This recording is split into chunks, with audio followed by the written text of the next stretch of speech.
shirka horumar iyo higsa ayaa mid ka mid ah beelaha ku dhaqan gobolka Sanaag wuxuu ugu soo gabagaboobay deegaanka Jidale oo 40 kiiloomitir jihada bari ka xigta magaalada Ceerigaabo waxaana munaasabadan gabagabada shirkaasi oo ka soo qayb galeen wufuud dhaqameed si weyn loo soo dhaweeyay oo ka kala timid gobolada Sool iyo Sanaag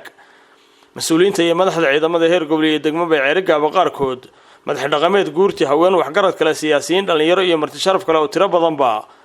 ugu horeyn halkaas waxa qodobadii shirkaasi ka soo baxay qaarkood ka akhriyay xogayaha shirkan Cabdiqani Muuse Hayne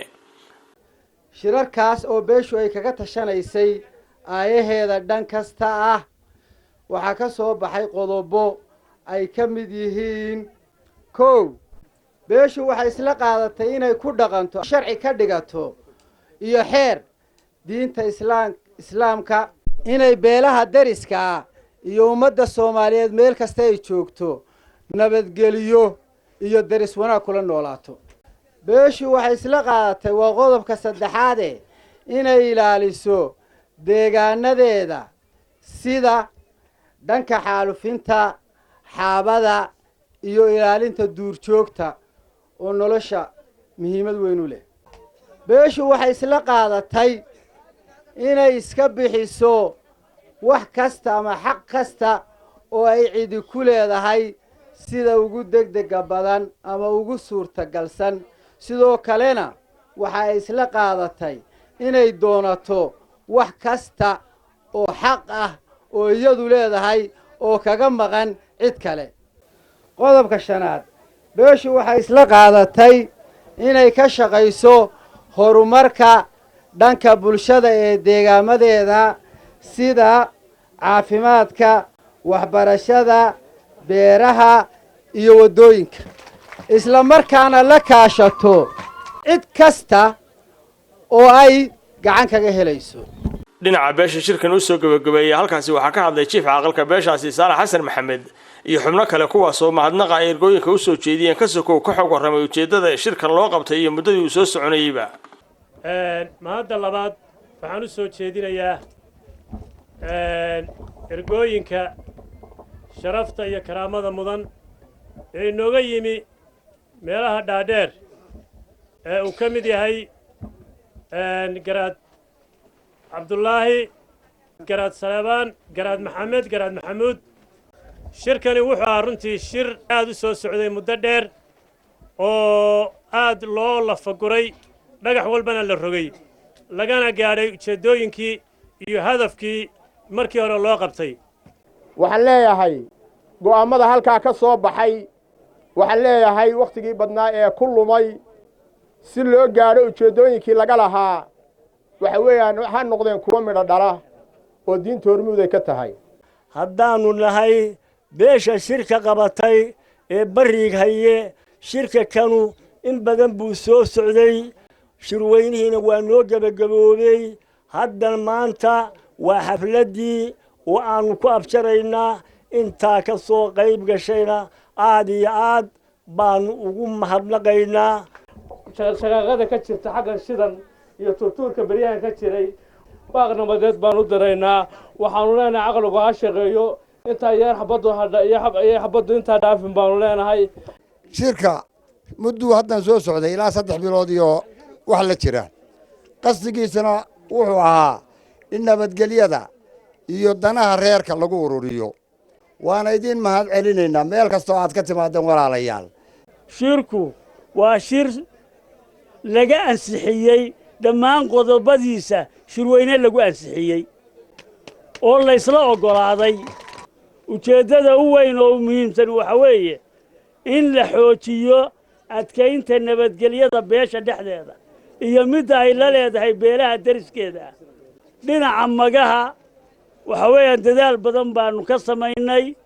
ilaa 9 jifiyood waa bixinnay ilaa 120 halaad waa bixinnay intan ugu harsana waxaanu doonaynaa si degdeg ah in ilaahay noo ogolaado inaanu ku bixinno dhinaca ergooyinka gunaanadka shirkan ka soo qayb galay ayaa iyagana halkaasi waxaa la ka soo jeediyay cuqaal siyaasiyiin aqoon-yahano iyo waxgarad kale waxaana hadalloodii ka mid ahaa dadka ka soo shaqeeyey madashan aadka u qiimaha badan ee turxaan saarka 3 bilood ku waday aad iyo aad baan ugu mahadnaqaynaa rag iyo dumarba waxaanu ku nimi oo ilaa iyo heer garaad shirkan ugaga soo qayb gallay in la ururiyo oo wax wanaagsan haddaa qabataan in waxaa laydinkaga daydo oo dadka lagu ururiyo markaasaynu deriska wax ka qaban karraa nabadgelin karraa xaqooda siin karraa xaquuqdooda marin karraa ummaddaa wax u qaban karraa ilaahay waxaan ka baryaynaa ujeeddadiinna wanaagsan in ilaahay idiin hergeliyo waxaan leenahay shirkiinaasi ha midho dhalo qodobadii aad ku qorateen meesha iyo xeer hoosaadyadiinna ha idiin hirgalo caaqilkana waxaan leenahay adiyo raggaagu guul iyo gobonnimo shirkiya sida aad sheegteen wixii halkaa sheegteen ee wanaagsanaa ee isku raacdeen waa idinla qaadannay markhaatina waa idinka nahay muddo 3 bilood ay fadhiyeen qodobada ay inoo sheegeenna waa qodobo dadka iyo dalka intaba anfacayo waxwa waxaan si tawkiidinayaa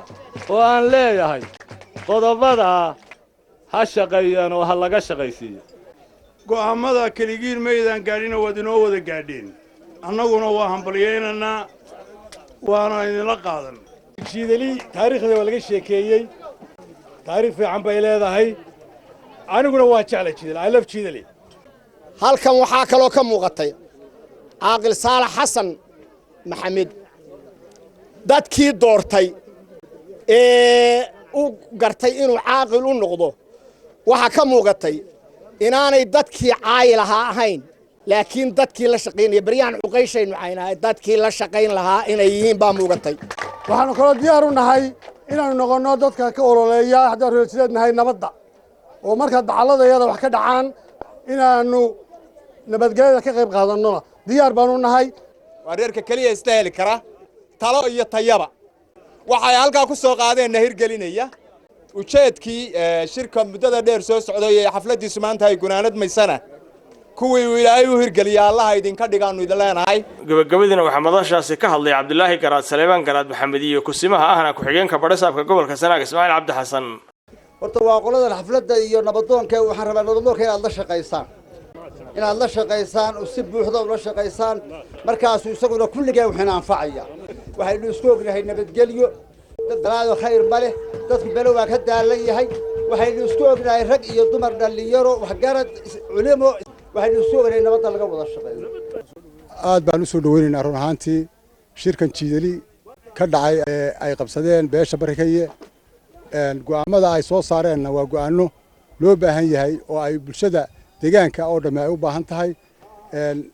annaguna waanu dhaqan gelinaynaa run ahaantii waanu adeegsanahay haddaanu maamulka gobolka nahay